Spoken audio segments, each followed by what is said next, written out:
दोस्तों, आपको उत्तराखंड में नकल माफिया का खुला खेल तो खूब याद होगा और इस खेल में बड़े खिलाड़ी को भी आप जानते होंगे, जिसका नाम प्रदेश के हर एक युवा की जुबान पर चढ़ा रहा। वो नाम हाकम सिंह का है। लेकिन दोस्तों, अदालत के फैसले के बाद किसी मामले की तस्वीर पूरी तरह से बदल सकती है। लेकिन यहां हाकम सिंह को कोर्ट से क्लीन चिट का मिलना और उसके बाद की तस्वीर का आना, पूरी खबर बताऊंगा आपको, तस्वीर भी दिखाऊंगा आपको, साथ ही कई सवाल भी करूंगा जो कुछ वक्त से अपने उत्तराखंड में पूछे जा रहे हैं। नमस्कार, पहला मैं पंकज रौतेला, आप देख रहे हैं अपना उत्तराखंड न्यूज। दोस्तों, तो क्या एक क्लीन चिट के बाद जश्न मनाने का अंदाज भी सवालों के घेरे में आ सकता है? उत्तराखंड के चर्चित नाम हाकम सिंह रावत एक बार फिर से सुर्खियों में हैं। लेकिन इस बार वजह कोई पुराना विवाद नहीं है, बल्कि एक नया वायरल वीडियो है।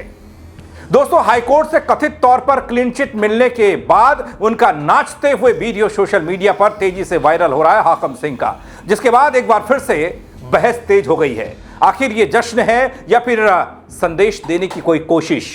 क्या ये सिर्फ एक निजी खुशी है या फिर इसके पीछे कोई बड़ा सियासी और सामाजिक संदेश छिपा है? और क्यों सोशल मीडिया पर इस वीडियो को लेकर बवाल मचा है? वीडियो को अंत तक जरूर देखिएगा दोस्तों, खबर यह निकल कर आई कि नकल माफिया हाकम सिंह को नैनीताल हाईकोर्ट ने पटवारी भर्ती परीक्षा मामले में हाल में क्लीन चिट दे दी है। यहां दोस्तों आपको यह बता दूं कि क्लीन चिट क्यों दी।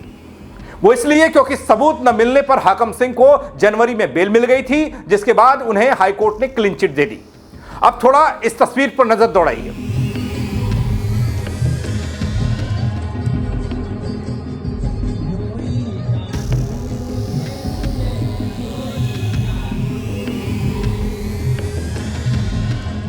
दोस्तों, पटवारी भर्ती परीक्षा मामले में यही हाकम सिंह और इसके सहयोगी ठीक एक दिन पहले यानी 20 सितंबर को गिरफ्तार किए गए थे परीक्षा के। दोनों पर भर्ती परीक्षा पास कराने का आरोप था, लेकिन दोनों के खिलाफ कोई सबूत नहीं मिलने पर न्यायमूर्ति आलोक मेहरा की कोर्ट ने हाकम सिंह को जमानत पर रिहा करने के आदेश दिए थे, जिसके बाद उन्हें हाईकोर्ट ने क्लीन चिट दे दी है।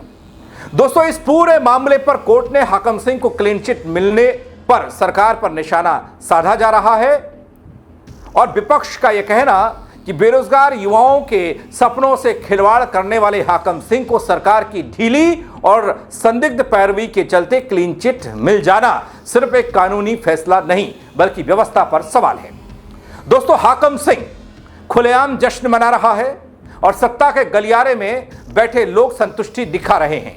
अगर सरकार सच में निष्पक्ष होती तो इस फैसले को ऊपरी अदालत में चुनौती दी जाती, लेकिन ऐसा नहीं होगा क्योंकि यह मामला न्याय से ज्यादा रिश्तों और संरक्षण पर टिका है। बीजेपी की राजनीति दोस्तों उस राजनीति का हिस्सा है। बीजेपी की राजनीति में अपने लोगों को बचाना प्राथमिकता लगता है, चाहे उसके लिए सच और न्याय की बलि ही क्यों ना दे दी जाए। ये सब आरोपों के जरिए विपक्षी बीजेपी को घेर रहे हैं और ये वीडियो दिखा रहे हैं।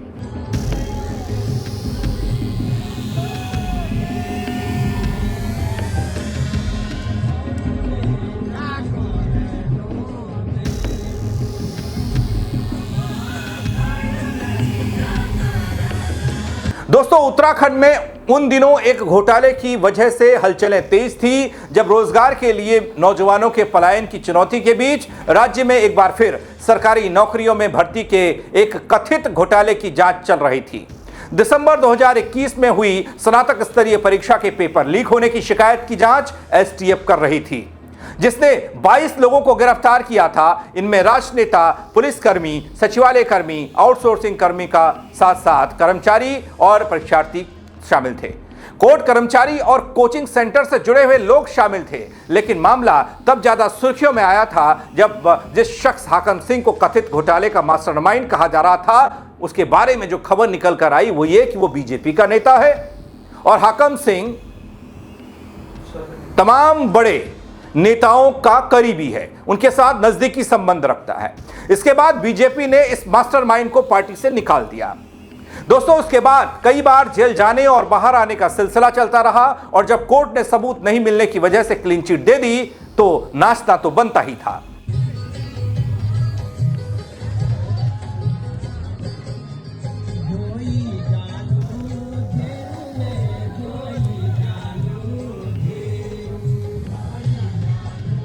तो दोस्तों, हाकम सिंह रावत को लेकर अदालत का फैसला जहां कानूनी प्रक्रिया का हिस्सा बताया गया, वहीं उनका वायरल जश्न वाला यह वीडियो अब एक नई बहस को जन्म दे रहा है। क्या यह सिर्फ एक अदालत से मिली राहत का उत्सव है या फिर सिस्टम और जांच प्रक्रिया पर सवाल उठाने वाली एक तस्वीर? पटवारी भर्ती परीक्षा से जुड़े जिस मामले ने कभी पूरे उत्तराखंड में युवाओं के भविष्य को लेकर चिंता बढ़ाई थी, उसी मामले में आए इस नए मोड़ ने एक बार फिर चर्चा को तेज कर दिया। अब नजरें इस बात पर टिकी हैं दोस्तों कि आगे इस मामले को लेकर क्या राजनीतिक और कानूनी हलचल देखने को मिलती है। लेकिन फिलहाल नकल माफिया हाकम सिंह नाच रहा है, वो जश्न मना रहा है। अपने प्रदेश में नकल को लेकर कई बार हाई तौबा, कई बार खूब प्रदर्शन और आंदोलन हुए, नकल विरोधी कानून भी आ गया, लेकिन नकल माफिया कहा जाने वाला हाकम सिंह कोर्ट से क्लीन चिट देने के बाद अब नाच रहा है। दोस्तों, सबसे बड़ी बात तो यह है कि अगर निचली अदालत ने सबूतों के अभाव में हाकम सिंह को क्लीन चिट दे भी दी, ऊपरी अदालत का रुख किया जा सकता है। दूसरी बात यह कि हाकम सिंह की पैरवी कर कौन रहा था, सबूतों का अभाव कैसे हो गया, क्या वो कनेक्शन हाकम सिंह का जो सियासी रहा है वो कोर्ट तक पहुंच गया, इसीलिए वो सबूत वहां नहीं पहुंच पाए जिन सबूतों की बिना पर हाकम सिंह जैसे लोगों पर नकल माफिया होने का ठप्पा लगा। अब ऐसे में क्या कहेंगे? आज भी हाकम सिंह को नकल माफिया कहूं या फिर नहीं कहूं, क्योंकि कोर्ट ने तो क्लीन चिट दे दी, लेकिन उन युवाओं की बात को भी सुनना पड़ेगा, उन युवाओं के बारे में भी सोचना पड़ेगा जो कड़ी मेहनत करते हैं, सालों साल पढ़ते लिखते हैं, उसके बाद परीक्षा में बैठते हैं। लेकिन हाकम सिंह जैसे लोग जो नकल माफिया है, जो दूसरे को पैसे के बल पर पास करवाते हैं, नौकरियां दिलवाता है, वो हाकम सिंह नाच रहा है। दोस्तों, इस कहानी में ये बड़ा मोड़ आया है, ये बड़ा ट्विस्ट आया है। अब हाकम सिंह के नाचने पर सवाल इसलिए भी हो रहा है कि अगर नकल माफिया, अपराधी, अपराध करने वाला वो इस तरीके से खुलेआम नाचेगा, जश्न मनाएगा या फिर चिढ़ाएगा प्रदेश के उन हजारों लाखों युवाओं को जो नौकरियों की बाट जो रहे हैं, तो फिर क्या कहेंगे आप? दोस्तों, आपकी राय बड़ी महत्वपूर्ण है ऐसे मसलों पर। कमेंट करिएगा, बताइएगा, अपनी राय दीजिएगा, क्या लिखेंगे, क्या कहेंगे इस जश्न पर, इस नाच पर जो स्लो मोशन में चल रहा है। शेयर भी कीजिएगा खबर को, ताकि और लोग भी देख पाएं कि नकल माफिया कोर्ट से क्लीन चिट के बाद जश्न मना रहा है, नौजवान ताक रहा है। फेसबुक पर देखेंगे तो फॉलो कीजिएगा, यूट्यूब पर देखेंगे तो सब्सक्राइब कीजिएगा। मेरे साथ जुड़ने के लिए आप सबका बहुत शुक्रिया। जय उत्तराखंड दगड़ियों।